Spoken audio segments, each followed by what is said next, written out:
Answering our handouts on LTCC. Let's go to classes. Continue answering our handouts on LTCC. Let's go to number 11. Okay, number 11, pakita ko sa inyo yung journal entries para mas ma-appreciate natin yan. Okay, requirement is compute for the revenue, cost of construction, and gross profits in 2021, 22, and 23 under the percentage of completion and zero profit method. Okay. On January 1, 2021, Company X entered into a contract to construct a building for a customer. Company X identified its performance obligations to be satisfied over time. Actually, pag sabing overtime, POC yan. Pero gawin na rin natin yung ZPM mamaya. The company uses the input method based on costs to measure its progress. Ano yung class? Input measures based on cost, yun yung cost-to-cost method. Yun yung in-apply natin sa number 10. The contract price is 9 million. So, underline mo yun. Yan yung contract price natin or CP. Information on the construction is provided below. Okay. Contract costs incurred per year. So, yun yung nagastos per year, basically. 2021, 22, and 23. Billings per year. Yun yung sinisingil mo kay client. Siyempre, di ba, yung contract price na 9 million dito, hindi yan one time ibibigay sa'yo ni client. Okay? Ibibill mo si client. Gets? Okay. So, ibig sabihin, yung total billings, yun din yung contract price. Does that make sense? Okay. Collections on billings. So, pag binil mo si client, syempre, magbabayad siya. Estimated cost to complete. Iyan pa yung, kung yung cost incurred, yun yung nagastos. Yung estimated cost to complete, iyan pa yung estimate mo nagagastusin sa remaining construction period. Gets? Okay. Requirement, again, compute natin yung revenue, cost of construction, and gross profit under percentage of completion and ZPM. Okay. So, ganito gagawin nyo ko dyan, class. Lagay muna natin dito, this is number 11, yung for years 2021, 2022, 2023. Okay, so lagay natin yung space. 2022, 2023. Okay, so alamin muna natin, class, kung ilang percent na complete. Yun yung lagi first step mo pagdating sa LTCC. Ilang percent complete na yung project.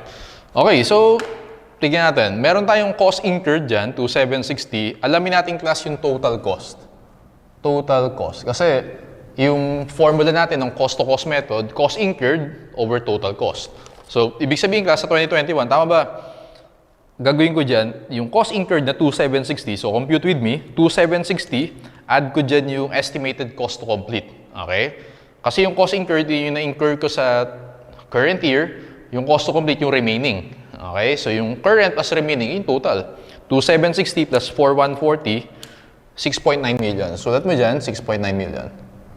Okay, sa 2022 naman, ang gagawin ko, 2,760, yung 2021, add ko sa 2022. 2,760 plus 3,540, add ko yung cost to complete na 700. Plus 700, 7 million. Okay? Huwag mo kalimutan ni add yung sa first year, ha? Okay, so, ayan. And then, okay, so, wala ka ng, and then nag-incur ka ng 500,000 sa 2023. So, add lang natin lahat ng contract cost incurred kasi 2023 tapos na yung project kasi wala nang cost to complete. Ibig sabihin, tapos na yung project. Add natin 2,760 plus 3,540 plus 500,000, 6.8 million. Ito yung actual cost talaga, yung 6.8 million. Ito yung mga estimate lang yan. Okay. Yung cost incurred natin, determine natin, class, yung percentage of completion. Cost incurred, so lagay mo dyan 2,760, i-divide natin sa total cost ng 6.9 million. You should get 40%. Okay, at the end of 2021, 40% complete na yung project. Let's compute dun sa 2022. 2,760, yung first year, plus mo yung 3,540, current year, divide natin sa total cost na 7 million. As of 2022, 90% complete na yung project. Sa 2023, wala ka ng cost to complete, ibig sabihin 100% complete na. Okay? Now, computein na rin natin yung billings and collections. Sabi diyang, class, yung billings is 50%. Siyempre, yung billings depende yan sa contract price, tama? So, 9 million yung contract price times 50%, you have 4.5 million. 4.5 million. And then, compute natin yung collections. Sabi diyang, class, meron kang 90%. So, based on billings yung collections. 4.5 times 0.9, 4,050,000. Okay, let's do yung 2022. 30%. So, 9 million contract price times 0.3. 2.7 million. And then, ang na-collect dyan, class, is 90%. 2.7 million times 90%, 2,430,000. And then, dun sa last year naman, 9 million times 20%, 1.8 million. And then sabi dyan, remaining daw, yung balance yung na-collect. So how much yung balance? Kung 9 million total contract price natin, 9 million minus 4 million 50, minus 2,430, ibig sabihin, ang makukollect pa natin, 2,520,000. Okay, so sinolve ko lang muna para mas mabilis tayo. Okay, after natin malaman class yung percentage of completion, ang next step natin is, i-apply mo yung tinatawag ko na Sir Brad's Magic Table. Okay, so Magic Table, lahat ng LTCC problems, kayang-kaya mong sagutan yan. Sir, paano i-apply yung Sir Brad's Magic Table? Ganito yung class. Lagay mo dito, 2021, 2022, lagyan natin ng space para malinaw. 2022 and year to date. Yung year to date, ito yung as of. Okay, ganun siya. And then, mamaya, extend natin for 2023. Yan muna. And then, lagay mo dito, class, revenue. Para magkasya. So, hindi, okay na yan. Kaya na yan. Revenue, cost, yung construction cost, and gross profit. Ito yung format na gagamitin mo lagi pag LTCC. Remember that. Okay, so again, ang mahalaga dito yung percentage of completion. Doon muna tayo sa revenue.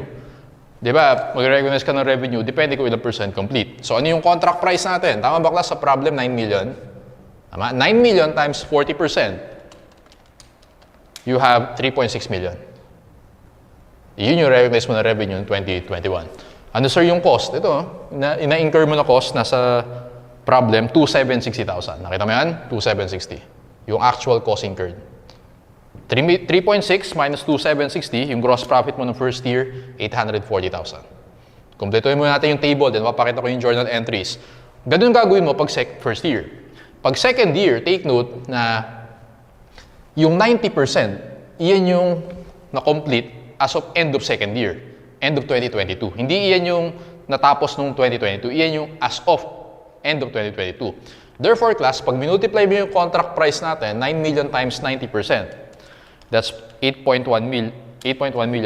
Dito mo siya ilalagay, yung year to date or as of natin. Gets ba yan? Huwag mo ilalagay dito ha. Dito mo ilalagay. So that is 8.1 million. 8.1 million. And then, how much yung cost incurred for 2022? 3,540. Dito mo ilalagay yan. 3,540,000. 2,760 plus 3,540, 6.3 million. Total, 6.3 million. Makukumpleto na natin yung table natin. 8.1 million minus 6.3 million, 1.8 million. Okay? 840 naging 1.8. Therefore, sa 2022, magre-recognize tayo ng gross profit na 960,000. Okay, so 960 plus 3,540, revenue natin is 4.5 million. Okay, di ang dami mo na nasagot using this table. How much yung revenue natin sa 2021? 3.6. How much yung cost natin sa 2021? 2,760. Gross profit, 840. Sa 2022, ang sagot mo, 4.5 million revenues, cost mo, or construction cost, 3,540, gross profit, 960. Huwag mo isang sagot to. Okay, ito yung total eh. Okay, ito yung sagot natin. This one and this one. Yan, pag 2023, ganito gagawin mo, class. 2023, and then meron ka namang year to date. Gets? Okay, so paano yan, sir? Since tapos ka na ng 2023, dapat yung total revenue mo, yun yung contract price. Tama? 9 million. Okay? And then, yung cost incurred mo ng 2023, nakalagay sa problem, 500,000. Nakita niyan? 500. So, ang gagawin ko dyan, meron akong 6.3 total last year, plus 500, 6.8. Which is actually, ito rin yung na-compute natin kanina. 6.8. So, 9 million minus 6.8, 2.2 million. Okay? 1.8 naging 2.2, this is 400,000. 400 plus 500, 900,000. So, revenue natin for 2023 is 900, cost 500, gross profit 400. Ibig sabihin, class, sa buong contract natin, ang kinita natin na revenue is 9 million, which is the contract price. Yung nagastos natin total is 6.8, therefore, yung gross profit natin sa buong project is 2.2 million. Ganun siya. Okay, so, ganun na kasimple. Sir Brad's Magic Table. Okay, now, papakita ko yung journal entries for this problem lang para, kasi second problem eh. So, succeeding, hindi ko na mapakita yung entries para lang may idea ka. Okay, ito yung journal entries class. So, tingnan nyo mabuti. Number 1. Ito muna. Debit contract costs. Ito yung actual cost na incur natin, credit cash, 2,760,000. Okay? Contra cost, tawagin natin siyang CC. Okay? Para shorten na lang. Yun muna una, yung cost na incur natin. Number 2, binil natin si customer. Tama? Binil natin siya. Saan yun? Billings, 4.5 million. Pag binil mo siya, may receivable ka. Debit receivable, credit. Okay. Ito yung important, yung credit. Contract liability.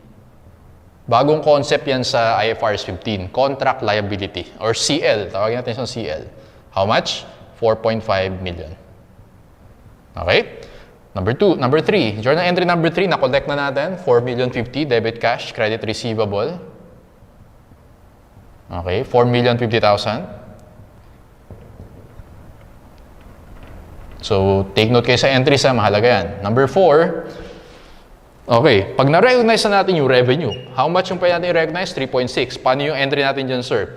Debit contract liability, credit contract revenue. Contract revenue, tawagin natin siyang CR. How much for 2021? 3.6 million. Okay, may isa pa tayong entry. Entry number 5, yung cost incurred na yan, yung 2,760, i-charge natin siya sa construction cost. Okay, or cost of construction. Debit cost of construction, credit contra costs, 2,760,000. So, ibig sabihin, class, meron kang revenue 3.6. Nag-record ka ng cost of construction na 2,760. Yung gross profit mo, 840. Huwag kang malito ha. Ito yung actual cost. Tama? Ngayon, yung cost of construction, isipin mo, para siyang cost of goods sold. Para siyang ganun. Okay? Siyempre, hindi naman goods yung binibenta mo sa LTCC. Di ba? Services yan. Construction services. Instead of cost of goods sold, cost of construction yung gagamitin mo. Gets? So, parang kinapitalize mo siya sa cost of construction. Ganun yun. So, again, revenue, 3.6 minus cost of construction. Ito yung journal entries mo. Okay, gawin natin yung 2022. 2021, 2022. So, mabilis na lang, class. Journal entry number 1 natin, debit construction cost, credit cash, contract cost, credit cash, debit CC, credit cash, 3,540. Mabilisan ko na lang. Debit receivable, credit contract liability, 2.7 million. Debit cash, credit contract, debit cash, credit receivable, masan yan? 2,430. Recognize tayo ng revenue, debit contract liability, credit contract revenue, CR. How much for 2022? 4.5 million. And then, debit cost of construction, credit contract costs na 3,540. Ayun. So, ganun siya. And last one, so 2023, i-dictate na natin. Okay? Debit contract cost, credit cash, 500,000. Debit receivable, credit contract liability, nasaan yan? 1.8 million. Debit cash, credit contract receivable, 2,520,000. Debit contract liability, credit contract revenue, 900,000. Debit cost of construction, credit construction cost, 500,000. So guys, ang sulat ko na nga. Sa 2023, kasi TT account ko to eh. Debit contract cost, credit cash, 500. Mabilisan lang last ha. So debit receivable, credit contract liability, 1.8 million. Debit cash, credit receivable, 2,520,000. Tama? 2,520. 2,520,000.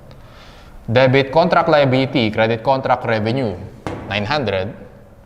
And then, debit cost of construction, or yung parang cost of goods sold natin, credit contract cost, how much?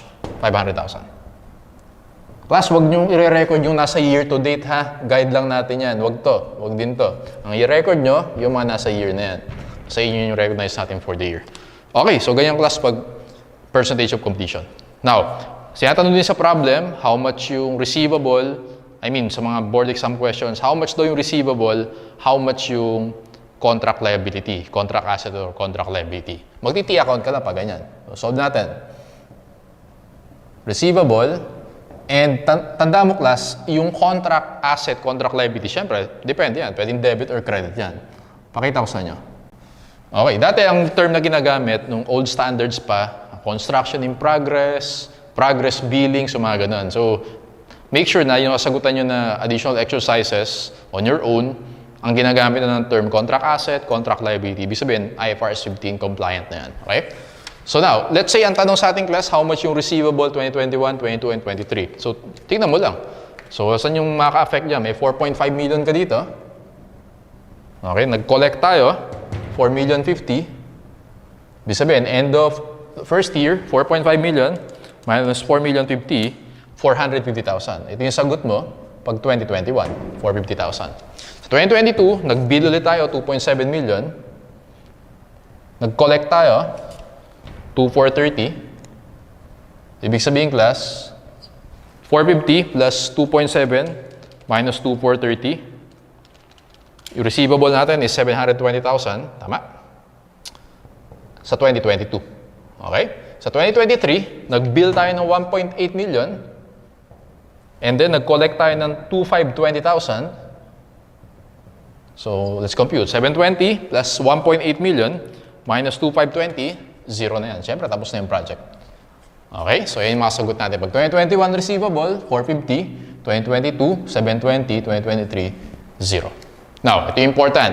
Contract asset and contract liability. Again, bagong concept yan under IFRS 15. Pag tinanong sa'yo, how much yan? Well, kailan ka nagkakaroon ng contract liability? Pag nag-bill ka. Ayun, 4.5 million.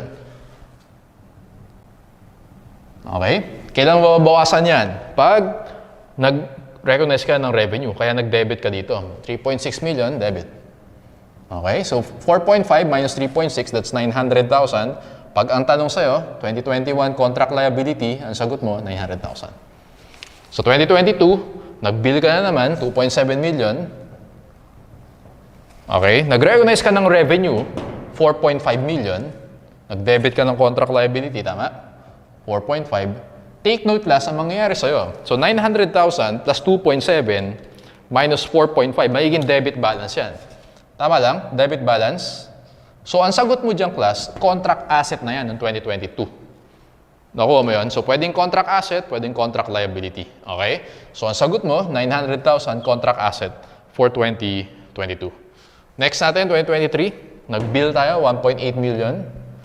And then, nag-recognize tayo ng revenue, 900,000. O yan, 900 plus 900 minus 1.8, obviously, zero na yan. So, sagot natin, 2021, 900,000 contract liability. 2022, 900,000 contract asset. Zero na tayo for 2023. Okay. Sige. So, ganyan siya. Alright. Now, okay na tayo sa percentage of completion. Ha? Doon tayo sa zero profit method. ZPM. Okay. So, class, okay lang ba i-erase ko yung portion na to? Para may space tayo. Yung 2023, erase ko na to, ha? Okay. So, papakita ko lang yung ZPM. So, make sure na-copy nyo siya. Actually, dali lang yan. So, Sir Brad's Magic Table, mamodify lang natin ng konti yan. So, meron kang 2021, 2022, and then year-to-date. Tapos, 2023, and year-to-date. Okay, and again, year-to-date, it means yan yung as of balance. Revenue, construction cost, gross profit. Okay, apply natin. Kaya siya tinawag na zero profit. Ibig sabihin, revenue mo is equal to your cost. Zero dapat yung gross profit mo. Gross profit na ibig sabihin niya na. Okay, so paano yun, sir? How much yung cost natin nung 2021? Di ba class? 2,760,000. Okay, so 2,760, yung cost mo, yan din yung revenue mo. Ganun siya. Zero to. Okay? 2022 naman, how much yung cost incurred natin? 3,540. 3,540, yun din yung revenue mo. 3,540. Therefore, zero yan. Okay, add lang natin para makuha natin yung year-to-date. 2,760 plus 3,540, 6.3 million. This is 6.3 million din kasi equal lang sila. Okay, zero siya.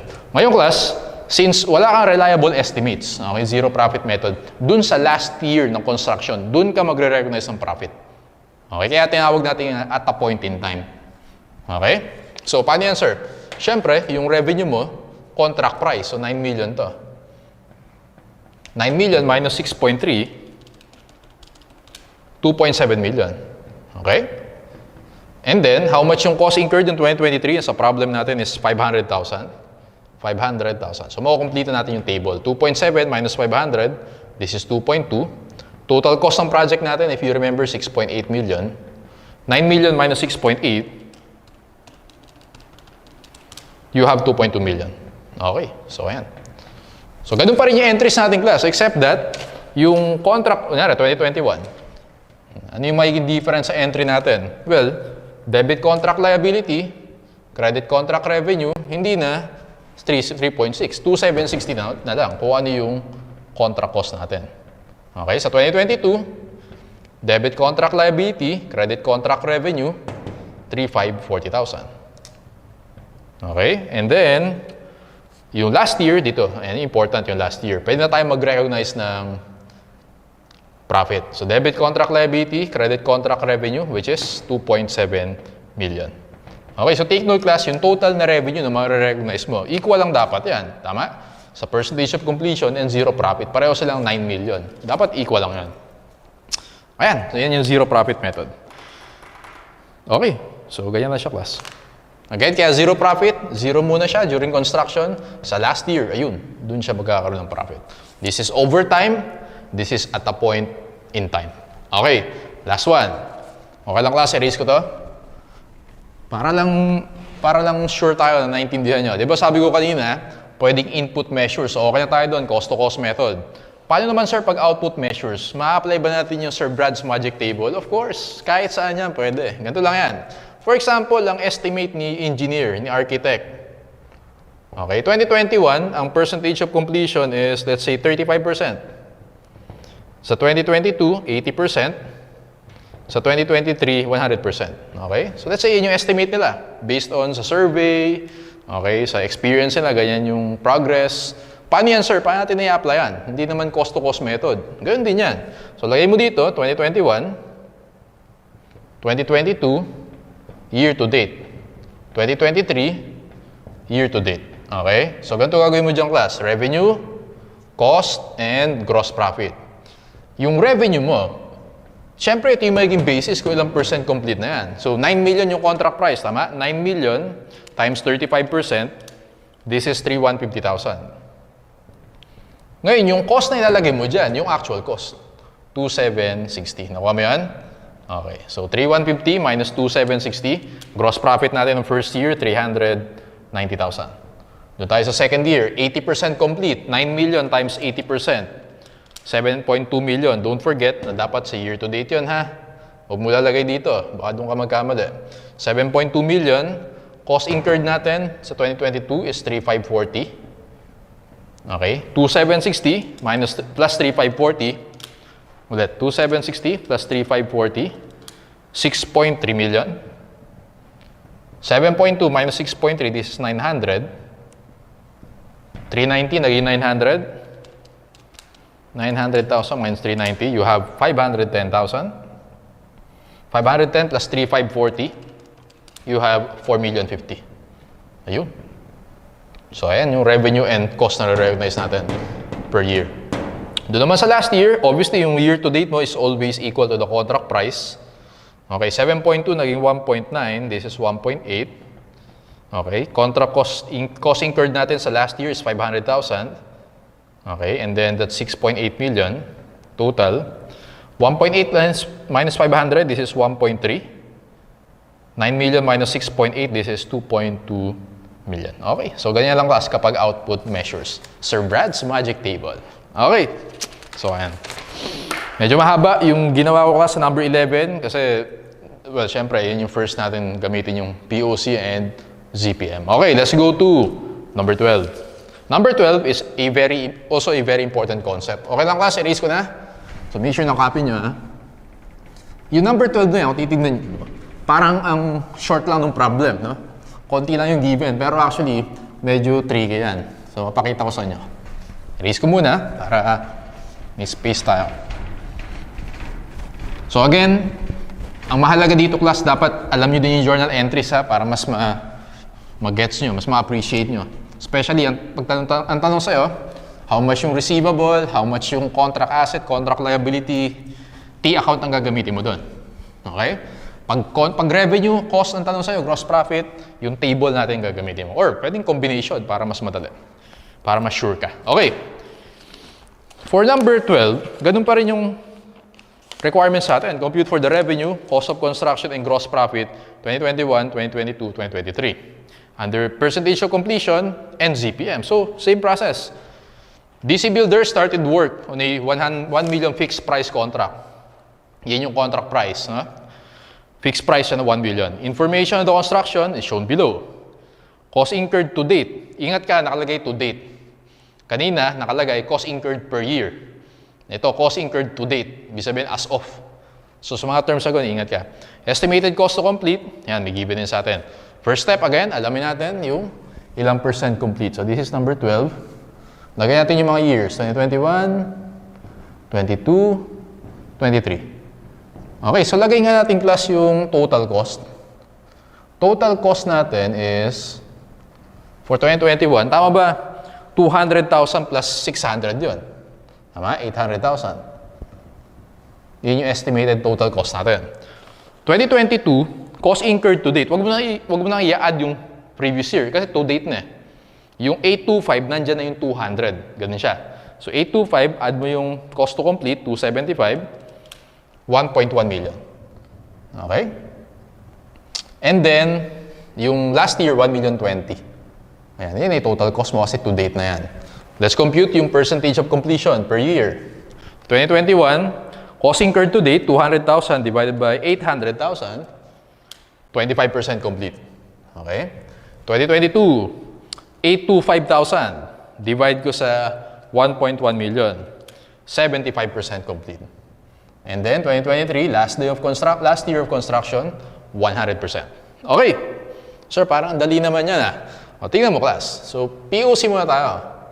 Pag POC, Sir Brad's Magic Table, 2021, 2022, year to date, 2023, year to date. Okay, walang problema. So, lagay ko dito, revenue, cost, and gross profit. Okay. So, tingnan natin class.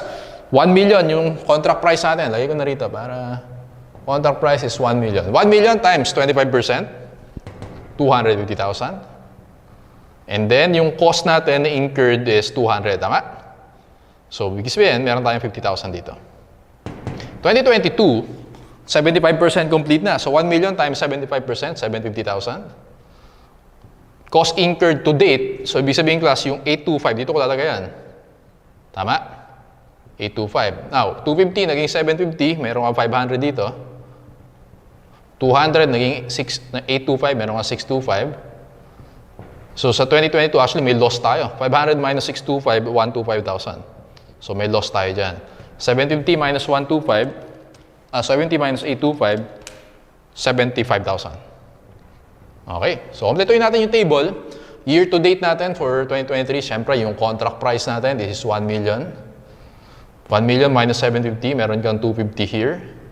And then yung incurred to date, 1,020,000. So 1 million minus 1,020,000, this is negative 20,000. Okay, 825 naging 1,020,000, 195,000. 250 minus 195, you have 55,000. Okay, so nangyari, meron kang profit, 2021, 50,000. Meron kang loss, 2022, 125. Meron kang profit, 55,000 for 2023. Okay, sir, ano yung trick dyan? Actually, class, pag LTCC, ganito gagawin mo, may isa pang step. Hindi ko lang pinakita nung previous problem. Pero lagi mo i-check. Ito yung contract price, ito yung estimated contract cost natin or total cost. Okay? Lagi mo i-compare yan. Bakit, sir? Tingnan mo, Diba, contract price natin is always 1 million. 1 million, 2021, 2022, 1 million, 2023, 1 million. Walang mag-iiba dyan kasi nagpirmahan na kayo, 1 million. Ngayon, yung total cost mo, yung estimate mo, 800. Wala tayong problema dun sa year 2021. Kasi yung profit natin, yung estimate natin na profit, 200. Walang problema. Dito magkakaroon ng problema dyan. Kasi class, kung titignan mo, sa 2022, yung contract price, 1 million. Tapos, yung estimate ng cost mo for the rest of the, or for the whole project, 1.1. Sobra. Dapat mag-recognize ka ng loss dyan, na 100,000. Okay? Recognize ka ng loss immediately. Sa 2023, 1,020,000. And then, meron ka negative 20,000. Ganyan siya. Ngayong class, hindi ko siya ginawa dun sa previous problem. Pero dapat lagi mo gagawin yun. Pag ginawa mo, puro positive dun sa problem 11. So, walang issue. Dito kasi nagkaroon ng negative. So, lagi mo i-check per year yung contract price versus the total cost. Okay? Bakit, sir? Ganito yan. Pakita ko sa inyo yung journal entries para mas malinaw. Ganito yung entry ko. Dito sa 2021, huwag natin entryhan yan kasi positive naman. Doon tayo sa 2022. Sa 2022, yung journal entry natin, class, is this one. Okay. First entry, debit contra cost, credit cash. Debit CC, credit cash, 625,000. Walang problema. Okay, number 2. Well, in this case, wala lang tayong billings. Hindi na pinakita sa problems yung billings and collections. So, recognize tayo ng revenue, 500,000. So, wala ka namang contract liability na balance. So, contract asset tayo. Debit contract asset, credit contract revenue, 500,000. Okay? Number 3. Debit, cost of construction, credit, contra cost, 625,000. Oh, wala pa rin problema. Di ba? Ito yung entries din natin sa previous problem. Yung first 3, walang problema dyan. Ngayong class, may isa pa tayong entry. Ganito mo siya isipin. Tama ba nung entryhan natin siya, ang lumabas na dun sa books natin? Tama ba? Ito na yan. Naka-negative 125 na tayo. Bakit, sir? Kasi 500 na revenue, tapos may cost ka na 625. Naka-negative 125 na tayo. Tama ba yan? Kaya lang, class, ang mangyayari dyan. Ay, sorry. Ulit natin. Rewind. Okay. Hindi natin ginawa yung 2021. Pero pag ginawa mo yung 2021, tama ba? 50,000 yun 2021. Tama? Nung ginawa mo yung 2022, additional negative 125,000. Does that make sense? So, yung 2021 and 2022, after mo entryhan yung dalawang years na yan, tama ba ito na yung nag-appear sa'yo? Negative 75 na. Does that make sense? Okay. But, based ito sa second table natin, na lagi mong gagamitin, kasi hindi yan minimension sa problem, dapat lang implied na gagawin mo yan.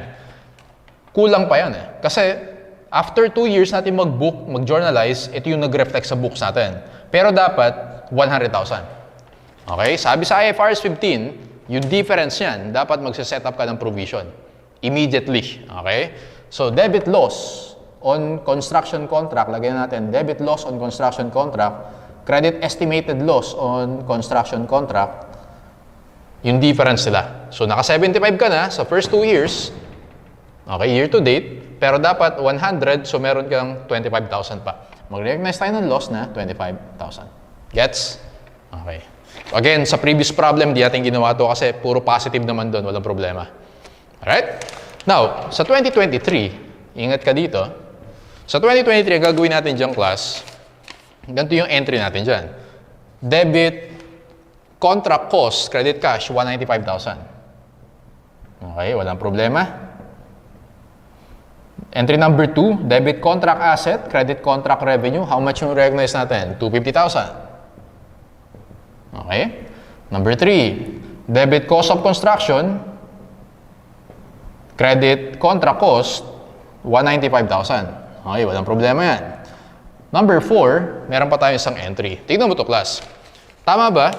Nag-50 tayo, nag-125, and then nag-book pa tayo ng 25. Therefore, naka-100 na tayo as of end of 2022. Tama? Ngayon, class, pag binook natin yung entries na yan, ang mangyayari sa atin, dapat ang lumabas sa buong contract is 20. Okay? Kaya lang, since meron kang extra entry dito, hindi 20 yung lalabas. So 20 and then 25. Parang 45 yung lumabas sa'yo. Tama? Kasi bukod sa in-entryhan mo to, nag-entry ka pa ng isa. Pero dapat, since last year na to ng contract, ito dapat yung mag-reflect sa'yo. So ang gagawin mo dyan, i-reverse mo to. Okay? So debit, estimated loss, credit gain on reversal. Okay, gain on reversal, 25,000. Okay? Ngayon, pag na-reverse natin yan, nag-record tayo ng 50, nag-record tayo ng 125, wala na to kasi ni-reverse natin to. Nag-record tayo ng 55 dito. Therefore, ang lumabas na sa atin is 20,000 na negative na loss. Yan dapat kasi tapos na yung kontrata natin. Alright? So, ditiin ko, nag-recognize tayo ng loss immediately. Sa last year of contract, pwede mo siyang i-reverse. Depende. Dito kasi 20, ni-reverse natin. Okay? Para ma-reflect yung 20,000 na loss. Ayan yung entries natin for percentage of completion. Okay. So, class, again, ito pa rin yung sagot mo, ha? Ayan, revenue, cost, and GP. Sinulat pa rin natin sa problem yan. Ito, loss mo siya i-record, ha? Loss yan. Sige, so paano, sir, pag zero profit method? Ganito naman yung class. Okay lang, erase. Hindi. Ituloy muna natin to. Zero profit, ganito gagawin mo dyan. Meron kang 2021, 2022, year to date, 2023, and year to date. Okay, revenue, cost, and GP. Okay, so gawin natin, ano yung cost natin noong 2021? 200. Zero profit, so yan din yung revenues natin. Zero. 2022, 625. 625 din yung revenue natin. Zero. Add natin, 825. 825, so wala tayong problema. Zero yan. Okay? Now, sa year 2023, may 1 million tayo, which is the contract price. Pwede na tayo mag-recognize ng profit dito. 825 naging 1 million, 175. Cost natin total cost natin is 1,020,000. Siyempre, laging equal yan last year. So, kung negative 20 yan, negative 20 din yan. 825 naging 1,020,000, this is 195. This is 20. Okay, sir, paano yung difference yan? Paano mo i-record, sir, yung loss na yan? So, sabi ko, class, immediately i-recognize mo yan. Tama? Therefore, in 2022, huwag natin entryhan yung construction cost sa revenue. Alam nyo na yan. Meron tayong additional entry. Tama ba? Pag binook mo yan, zero yung gross profit natin. Tama? As of end of 2022. Kaya lang, class, lagi mo i-check to. Whether percentage of completion or zero profit. Kailangan i-recognize mo yung 100,000 loss na yan. Wala pa, zero pa lang tayo. Kanina, 75, kaya tayo nag-recognize ng 25 para maging 100. Ngayon, 0, pero kailangan natin ng 100. Therefore, debit loss, credit estimated loss, 100,000. So take note, whether percentage of completion or zero profit, mag-recognize tayo ng expected loss. Ayun tawag natin dyan, expected loss immediately. Ngayon, sa 2023, ano yung entry natin? Well, sige, entryhan natin yung 2023 para malinaw. Debit, construction cost, or contract cost, credit cash, 195,000. Tama? 195. 2023. Okay, so yes, 195,000. And then, entry number 2, debit contract asset, credit contract revenue, 175,000. And then, number 3, okay, debit cost of construction, credit contract cost, 195,000. And then, meron tayong entry number 4. Since pag na-entryhan mo yan, okay, pag na-entry natin to, nag-reflect na sa atin yung 20,000.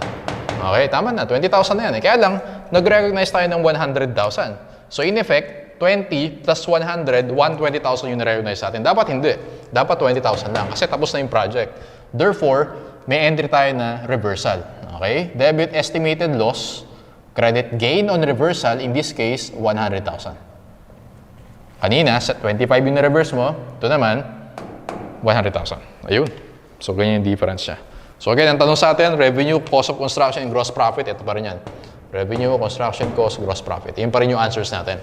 Pag tinanong sa'yo, how much yung estimated loss pagdating sa POC, answer mo 25,000.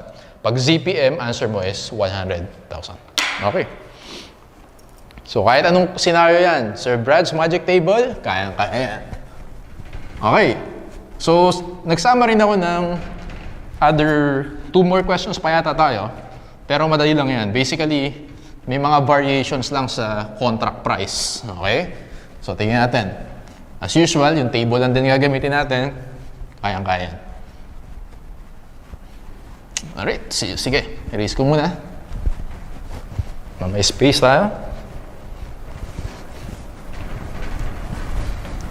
Okay, sige. So let's go to number 13. 2 items na lang tayo for LTCC. Using the percentage of completion, what is the realized gross profit in 2023? And then question 2, what is the realized gross profit in 2024?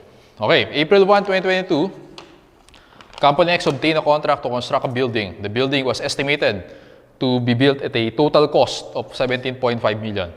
Total cost, ha? Lagay mo dyan, 17.5. But that amount will be reduced depending on when the construction of a building is completed. And is scheduled for completion on October 2024. So 3 years, 22, 23, 24. The contract contains a penalty clause to the effect that the other party was to deduct 35,000 from the contract price for each week of delay. Ngayon, may usapan kayo, ikaw si contractor, may usapan mo kay client, pag na-delay ka, babawasan yung contract price. How much?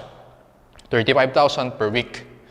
Okay? So, nilalagay yan usually class para at least yung promise na delivery, na completion ng contractor, talagang ma-meet niya on time. Otherwise, may penalty siya.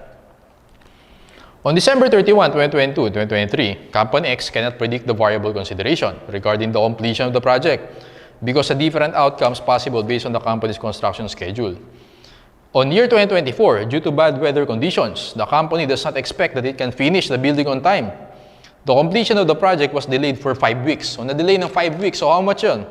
35,000 per week times 5, tama ba? 175,000 yung mababawas sa contract price. Okay? Okay, and then may cost incurred tayo per year, estimated cost to complete, and progress billing. Sir, ba't ganun? Parang walang minention na contract price. Contract cost meron, yung 17.5. Tama ba, class? Yung total ng progress billings, iyan yung contract price. Kasi iyan yung sinisingil mo kay customer, kay client eh. Okay, so pag walang given na contract price, problem, add mo lang lahat ng progress billings. So add natin, class, 1.4 million plus 15,225,000 plus 4.2 million, nakuha mo ba yung 20,825,000? So, ang gagawin ko dyan, sa number 13, lagay ko muna dito 2021, 22, 23. Okay? Tama ba, class, yung progress billings na yan? Or lagay ko na lang contract price. Yan yung para sa end of 2023. Tama? Kasi, inad natin eh. Tama? 3 taon. So, makukuha natin dyan, 20,825,000. 20,825,000. Class, tama ba na yung 20,825,000, nakadeduct na dyan yung penalty? Nakuha niyan? And yung penalty na na-compute natin, 175,000. Tama? Kasi 5 weeks times 35,000 per week, 175. Nakadeduct na dyan. Kasi yun yung last eh. Inad natin eh. Yun yung actual. Ngayon, para makuha mo to, tama ba, add back natin yan? Does that make sense? Add back natin yung 175,000 sa 20,825,000. Therefore, ang gagamitin mong contract price dito, 21 million and 21 million. Gets? Okay. Ganito siya. Ngayon, alamin din natin, class, kung ano yung total cost of the project. Lagay ko dito, total cost. Which is, in this case, cost incurred, 1,750,000. So, sabayan nyo ako mag-compute. Plus 7,8,750,000. Okay? Total cost natin sa 2022, add natin yung dalawang cost incurred, 1,750 plus 6,440 plus cost to complete na 910, 9.1 million. And then, add natin lahat ng cost incurred para sa year 3. 1,750 plus 6,440 plus 1,085,000, 9,275,000. 9,275,000. Oh, walang problema. Contract price natin, mas mataas sa contract cost, so wala tayong expected loss. Okay, wala yan. Now, let's compute yung percentage of completion. 2021. Cost incurred natin, 1,750. Divide natin sa total cost na 8,750. You get 20%. Okay, and 2023, 1,750 yung last year, plus mo dun sa this year, 6,440. Divide sa total cost na 9.1, 90%. And 2023, last year na yan, so 100%. Okay, so simply, gamitin natin yung magic table. 2021, 2022, year to date. 2023, year to date. Revenue, cost, gross profit. Ganun na siya kasimple. Okay, so ano yung contract price natin? 21 million. Multiply na sa 21 million, multiply natin sa 20% times 0.2, 4.2 million. Cost incurred natin for this year, 1,750. Ibig sabihin, gross profit natin for 2021, 2,450,000. Okay? 2022, 90% complete, tama? 21 million times 90%. Take note, pag 2021, 2022, kung how much yung contract price mo at that point, tama? So, you get 18.9 million. So, 18.9 million, 4.2 naging 18.9, you have 14.7 million. Okay? Cost incurred in 2022 is 6,440,000. Add natin yan. 1,750 plus 6,440, 8,190,000. This is 18 na. 18. Okay. 14.7 million. Complete natin yung gross profit minus 6,440, 8,260,000. Year to date natin, 18.9 million minus 8,190. You get 10,710,000. Okay, so kino-complete ko lang. Year to date natin, 28,250,000 na to. Kasi meron ka ng idea dyan kung how much talaga yung na-delay sa'yo. Okay, which is, in this case, 5 weeks. So take note class na prospective yung application. Tama? Hindi retroactive. Yung 28,250, hindi mo babaguhin yung record mo ng 2021, 2022. Prospective yan. Okay? Take note. So 28,250 minus 18.9 million, this is 1,925,000. And then, cost incurred natin for this year, 1,085,000. Add natin, 8,190 plus 1,085,000. You get 9,275,000. Okay, so complete the table. 1,925,000 minus 1,085,000, 840,000. 28,250,000 minus 9,275, you get 11,550,000. Okay, ano yung tanong sa atin? Question 1. What is the realized gross profit in 2023? 2023 ba tanong? 2023. Ay, 22 pala to. 22, 23, sorry, 24. Okay, so nagkamali lang ako sa date. 22, add natin ng isa ha. 23 and 24. Okay, anyway. So, question 1, using percentage of completion, what is the RGP in 2023? Answer mo dyan, class, 8,260,000, letter A. Okay? Question number 2, what is the RGP in 2024? Wag mo sasagutin yung year to date, unless yun yung tanong sa'yo, kung how much do yung total. Pero usually ang tanong for the year. 2024, 840,000, letter D or dog. O, ganun lang siya. Lahat yan, magic table lang natin gagamitin natin. Okay, number 14, isa pang ganun. So in this case naman, nagkaroon ng mga variations din. Tumataas yung revenue o yung contract price, nagbabago yung contract cost. Paano gagawin natin dyan? Okay, so last item na to class for last problem solving na tayo for LTCC. Let's go to number 14. Okay, determine the profit or loss for each year, 2021, 22, and 23. On January 1, 2021, a contractor entered into a construction contract which includes a fixed price of 144 million. So underline mo yun, yung contract price natin. The contract kasi December 31 year end. On December 31, 2021, the contractor's estimate of the total contract cost is still 96 million. Okay. However, by the end of 2022, the contractor's estimate of contract cost increased to 120 million. So sulat natin yan. 2021, 2022, and 2023. Okay, di ba tayo sa contract price? Sabi dyan, 144 million. Walang problema. Contract cost, or total cost natin, 96 million. Okay. By the end of 2022, the contractor's estimate of contract cost increased to 120, excluding the variation. Ano ba yung variation? In 2022, the customer and the contractor agreed to a variation resulting in an increase in contract revenue of 2.4. So, ibig sabihin class, 144 million, nag-increase ng 2.4, 146.4 million. Tama? Again, prospective application. And estimated additional cost of 1.8 million. Sabi diyang class, yung 120 million excluding yung 1.8. Tama? So, 120 plus 1.8, 121.8 million. Yun. Okay. Actual cumulative cost incurred to the end of 2021. So, take note, cumulative nakalagay. Including cost of variation, 36,085,260, 120. So, okay. So, ito yung contract price natin and yung total cost. So, walang problema. Wala tayong expected loss. Kasi mataas naman yung contract price sa contract cost.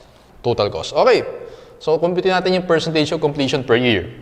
Sabi diyang class, actual cumulative cost sa 2021 is 36 million. 36 million, divide natin sa total cost na 96 million, 37.5%.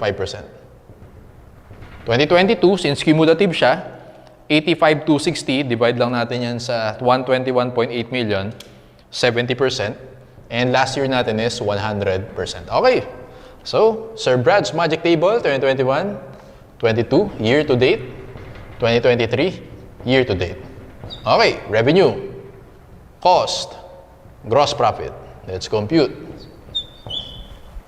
Okay, so 37.5% complete siya in 2021, 144 million. 144 million times 37.5%, 54 million. 54 million here. Cost incurred natin class for the year 2021 is 36 million. 54 minus 36, that's 18 million. Okay. Doon tayo sa 2022, 70% complete. Ito na yung magiging basis mo dyan. 146.4 million times 70%. 102,480,000. 102,480,000. Take note class yung nakalagay na cumulative cost. Well, cumulative siya, so as of siya. Year to date, 85,260. Tama? 102,480 minus 85,260, 17,220,000. Okay, kompletuhin natin yung table. 18 million, naging 722,000. Actually, meron kang loss na 780. 780. 85,260 minus 36 million. We have 49,260,000 here. So, kompletuhin ko lang yung table class, ha. Okay, add natin. So, 780,000, your revenue for 2022 is, ulit. So, 49,260 minus 780. 49,260 minus 780. Revenue mo dito, 48,480. Okay, dapat mas mababa yung revenue mo kasi loss ka nga, eh. Okay? Let's go to last year. Year to date natin, syempre, 146.4 million. Okay, so difference sila, 146 minus 102,480,000. 439,20,000. 439,20. Yung cumulative cost natin class, sabi sa problem, 120,600,000. Okay, so difference yan, 146,400,000 minus 120,600,000, 25.8 million. Okay, so difference, ulitin ko lang class, 120,600,000 minus 85,260,000, you have 35,340 minus 439,20,000, you get 85,80,000. Okay, tanong sa ating class is determine the profit or loss for each year. 2021, 18 million. 2022, loss tayo na 780. 2023, profit tayo na 8,580, letter A. Okay. So, ayan, prospective application kapag may changes in contract price and cost of the project. Alright, so lahat yan, kayang-kaya ng Sir Brad's Magic Table natin. Okay, so let's finish yung theory question sa ating class. Balik tayo dun sa IFRS 15, yung theory question number 4. Okay, number 4. Which of the following situations would not allow the performance obligation to be satisfied over time? Ibig sabihin, alin daw dito yung point in time. Okay. So, take note class, yung A, B, and C over time yan. Yung dog, ito yung point in time. Okay, so basahin natin. Letter A, the customer simultaneously receives and consumes benefits provided by the performance of the entity. Ano yung maganda example niyan? Parang dito class. Sa example natin earlier, si DC Builders, ito yung entity, ito yung contractor, yung customer natin si Mr. X. Now, si DC Builders, habang nagko-construct siya, okay, tama ba? Nagre-recognize siya ng revenue. Ito, sa kanya to eh. Nagre-recognize siya ng revenue. Si client naman, si customer, nagre-recognize siya ng asset. Okay, kaya sabi diyan, the customer simultaneously receives and consumes the benefit. In this case, may asset siya. Okay, provided by the performance of the entity. Isa to sa requirements bago mo ma-apply yung recognition of revenue over time. Okay, so A, over time yan, lagay mo dyan, over time. B, the performance of the entity does not create an asset with alternative use and the entity has an enforceable right to payment. Dalawa yung important concept dito sa letter B. Una, wala daw alternative use. Ano ibig sabihin nun? Well, yung condominium building na yan, para talaga kay Mr. X yan. Okay? Pag diniscontinue yung project, well, most likely, walang mapupuntahan yung condominium building yan. Yun yung ibig sabihin, wala siyang alternative use. What else? The entity has an enforceable right to payment. Ibig sabihin, si DC Builders may right siya na singilin si client for 100 million, yung contract price. Okay? In that case, overtime to. Okay? Overtime. C. The performance of the entity creates or enhances an asset that the customer controls. Well, in this case, again, si customer, nag-regulate siya ng asset which is building. Okay? So, pag binasa mo yung IFRS 15, di ba sabi ko sa kanina, technical yan. Parang ganito yung makikita mo doon. Di ba? Mahirap intindihan. Pero hopefully, yung illustration ko, nag-gets yung A, B, and C na yan. So, yung A, B, and C, yun yung requirement sa IFRS 15 before you can recognize revenue over time. Yung letter D, ito yung at a point in time, 100% recognition. The performance of the entity creates an asset with alternative use to the entity, and the entity may not be able to enforce the right to payment. Pag may alternative use, point in time yan. Kaya sagot dito, sabi dyan, would not allow the performance over time. Alin daw dito yung point in time? Dog yung sagot. Okay, number 5. According to IFRS 15, in which of the following instances will the revenue from contracts be recognized at a point in time? A. When the customer simultaneously receives and consumes benefits over time. B. When the entity's performance creates or enhances an asset over time. C. When the entity's performance does not create an asset with an alternative use over time. Dog yung point in time. When the entity has transferred physical possession and legal title to the asset to the customer. Point in time to. Ano yung example niyan? Kanina yung iPhone 13. Di ba? Pag binigay sa akin ni Globe yun, di ba? Yung sa example natin, 100% ni-recognize siya. Point in time. Yun yung maganda example ng letter D or dog. Dog yung sagot natin dito. Kaya class, as you notice, yung requirement sa IFRS 15, kaya pag LTCC, in practice, POC method talaga ginagamit. Hindi ginagamit to usually. POC method. Okay? Kasi overtime yung recognition mo. Anyway, so that's your answer. For number 4, dog. Number 5, dog. Doon tayo sa LTCC na theory question. So, by this to class. Number 1, it is a contract specifically negotiated for the construction of an asset or combination of assets that are closely interrelated or interdependent. Design, technology, function. Ito class yung definition ng construction contract, letter A. Contract revenue in construction contract comprises initial amount of revenue agreed in the contract. Dito sa example natin, yung 144 million, kasama yan. Variation in contract work, claim incentive payment. Kanina, tumaas yung contract price, di ba? Parang incentive yun. Kanina rin, sa previous problem, buwaba naman yung penalty. Okay?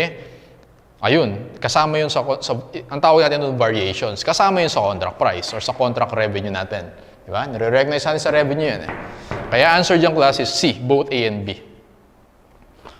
Number 3, in selecting an accounting method for a newly contracted long-term construction project, the principal factor to be considered should be, okay, paano natin malalaman if percentage of completion or zero profit, depende kung may reliable estimates or without reliable estimates. Boy yung sagot natin. The degree to which a reliable estimate of the cost to be completed and extent of progress toward completion is practicable. Boy. Number 4, when work to be done and cost to be incurred on a long-term contract can be estimated reliably. Ano gagamitin natin? Percentage of completion method, letter B for number 4. Number 5, which statement is incorrect when the outcome of the construction contract cannot be estimated reliably? Ibig sabihin, pag zero profit, anil daw dito yung mali. A, contract revenue and contract cost shall be recognized by reference to the stage of completion. Mali. POC method yun. Pag zero profit, revenue mo equal sa cost. Hindi yan depende sa percentage of completion. Letter A yung mali dyan.